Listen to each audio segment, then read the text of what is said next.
and welcome to Agora Math Circle. Before you continue watching this video, make sure to subscribe to the Agora Math Circle channel. This is Junior Intermediate, and we're going to be learning about time. So, what is time?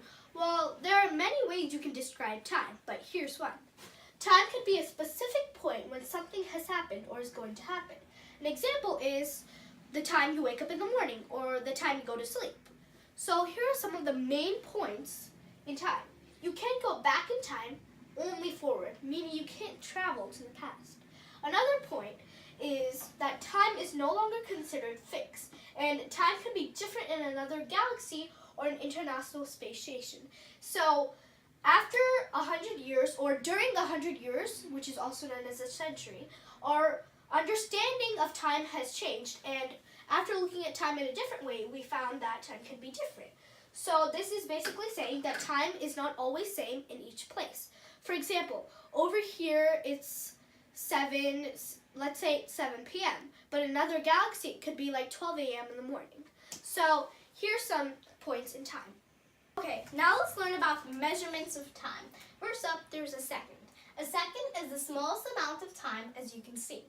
It is the tick-tock of a clock, meaning that if you hear a clock, there would be this tick-tick sound, which is the sound of a second.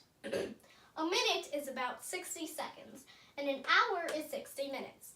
A day is 24 hours, a week is 7 days, and a month is about 28, 29, 30, or 31 days. A year is 12 months, or 365 to 366 days. Now let's learn about the clock. A clock has 3 hands: a minute hand, an hour hand, and a second hand.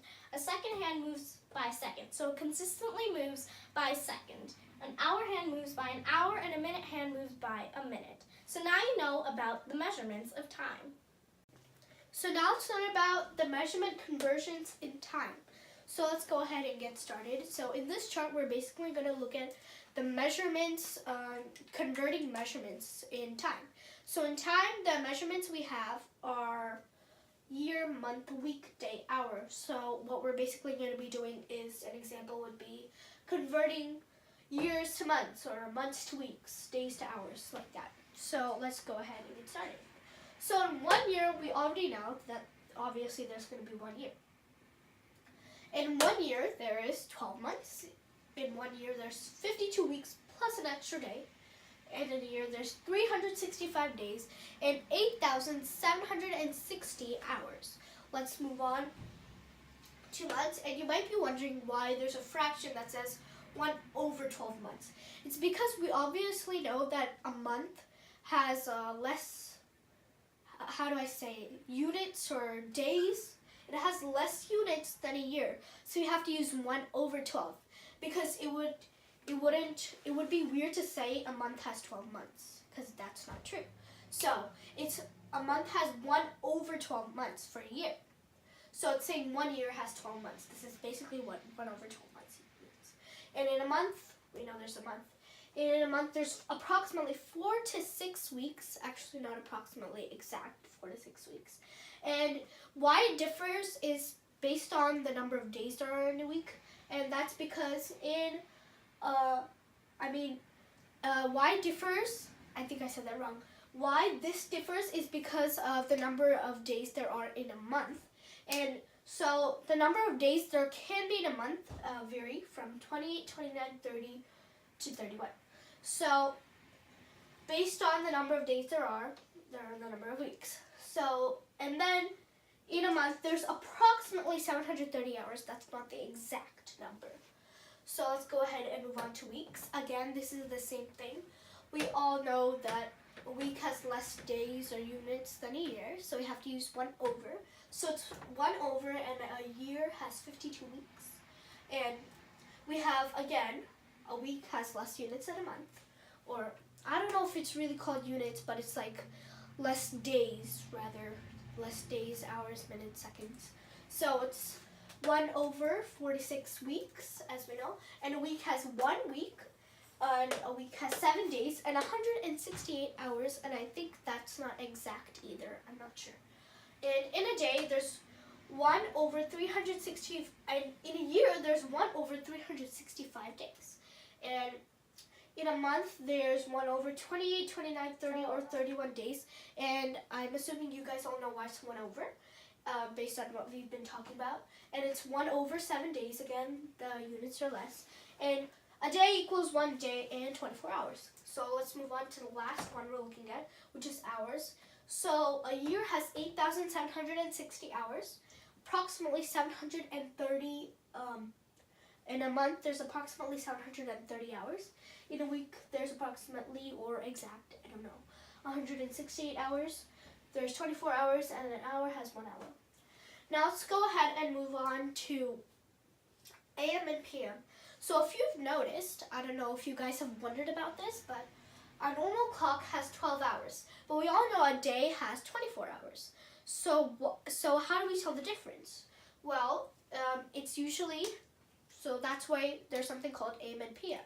So AM is basically like the first 12 hours, and then PM is like the last 12 hours. So this is like before noon, and this is after noon. So it's, and in case you don't know, here's a fun fact. AM means ante-meridium, and PM means post-meridium. So I don't know if I spelled this right, but I know how to pronounce it. So let's move on to converting.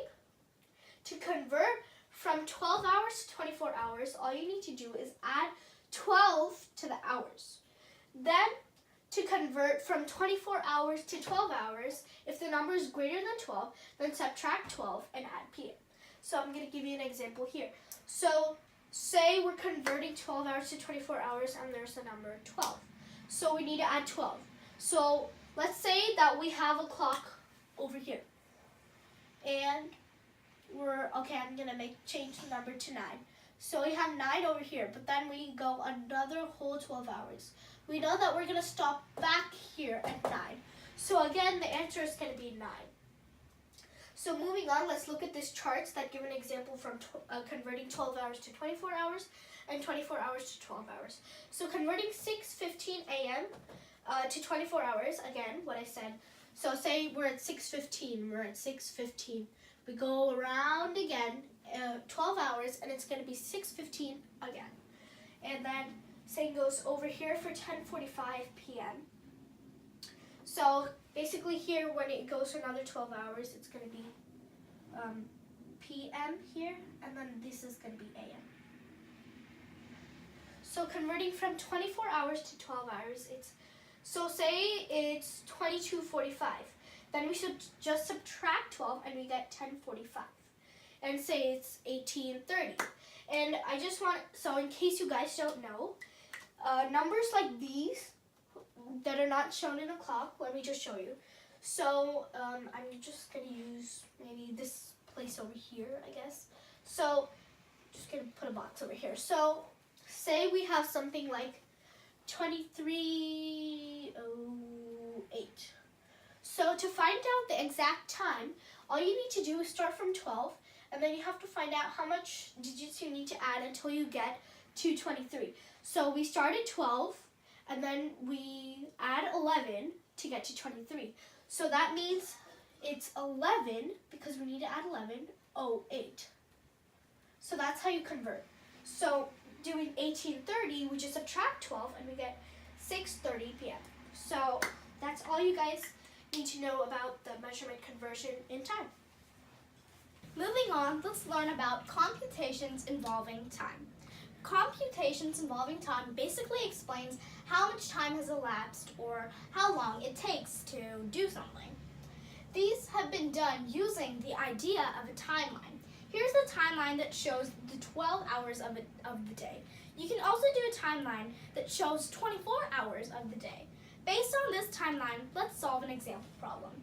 Using this timeline, how much time has elapsed from 3:15 to 5:30? Well, let's first mark where 3:15 is. This is 12, 1, 2, 3, 3:15. So this is 3:15. Now let's mark where 5:30 is. This is 4, 5. 5:30. That's 5:15, 5:30. Now we need to find the difference between this and that. Let's count by 15 since it's marked in 15s. This is 15, 30, 45, 1 hour, 1 hour and 15 minutes, 1 hour and 30 minutes, 1 hour and 45 minutes, 1 hour, 2 hours, and 2 hours and 15 minutes. Let's see if we're right. Let's subtract.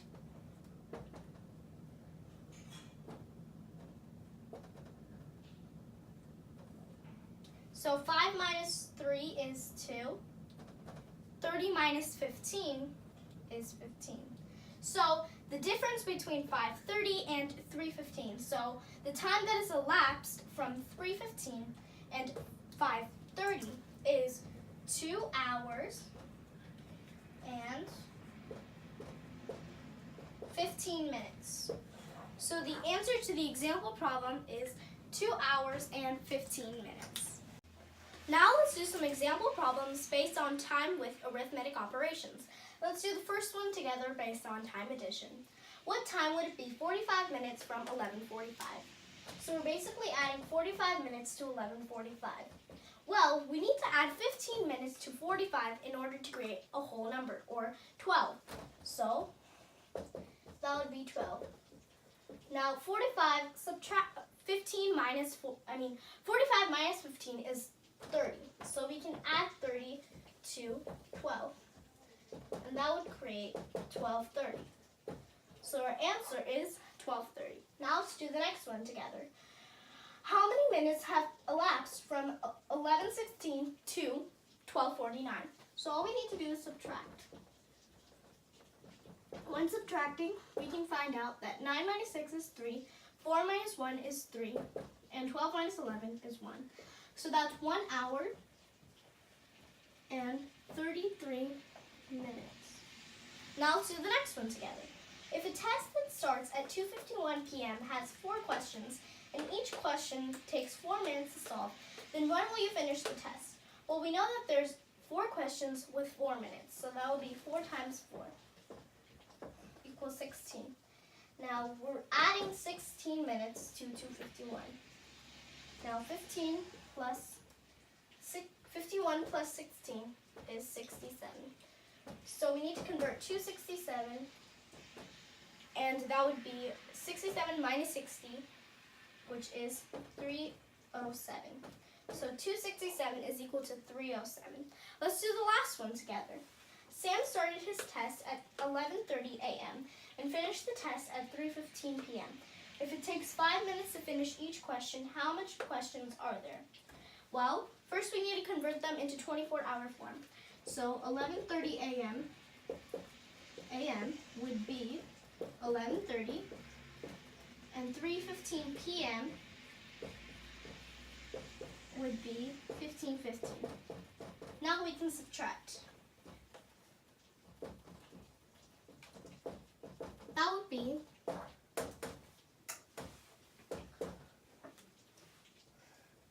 be 385, which is equal to 425. Now we need to convert 4 hours and 25 minutes into only minutes. Now 1 hour is equal to 60 minutes, and 60 times 40 is 240. 240 plus 25 is 265 minutes. Now we need to divide it with 5. So let's do it up here. 265 divided by 5 is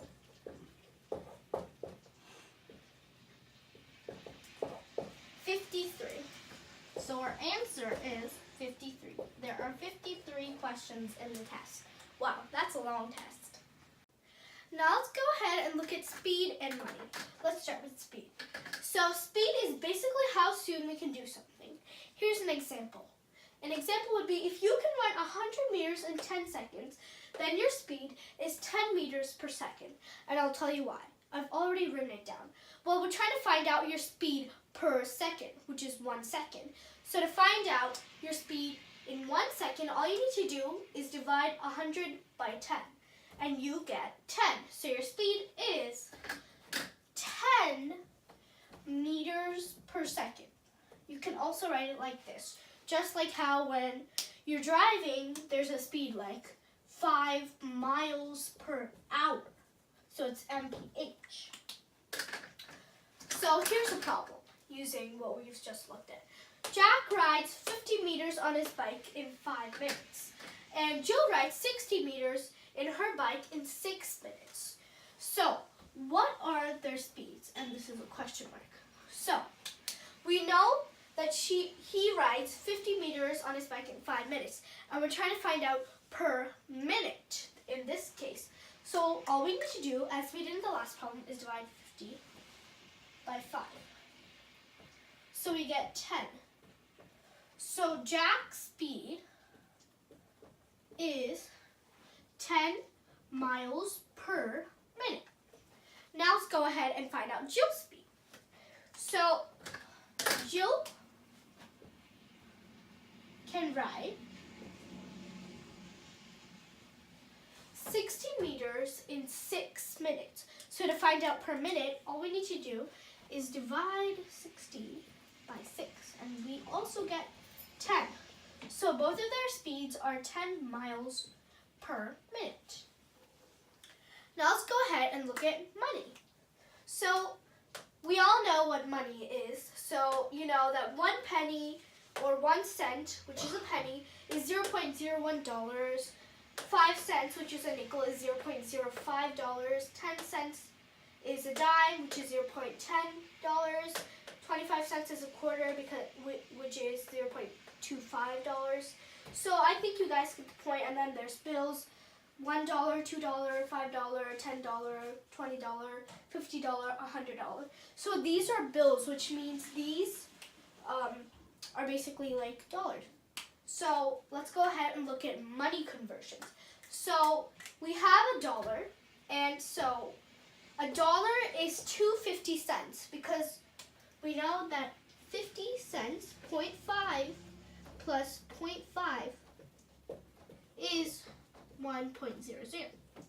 And we know that 1 cents is equal to 2 quarters. And there's 2 cents, so 2 quarters each. So we get 4 quarters. Now let's move on to another way we can convert $1. So $1 is also 10 dimes. And we know that a dime is 2 nickels. So that's 10 times 2, because each dime is equal to 2 nickels. So we get 20 nickels.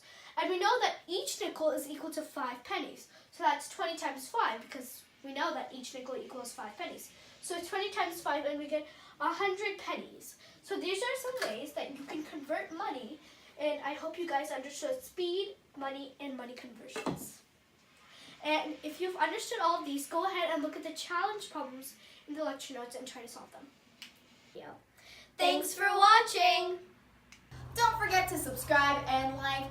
If you have any questions, you can email info@agoramatcircle.org or comment below and we'll reply back. Maybe. And if you want to see practice things or anything about us, you can visit our website, which is basically the end of the email, but without the info and the end. So bye!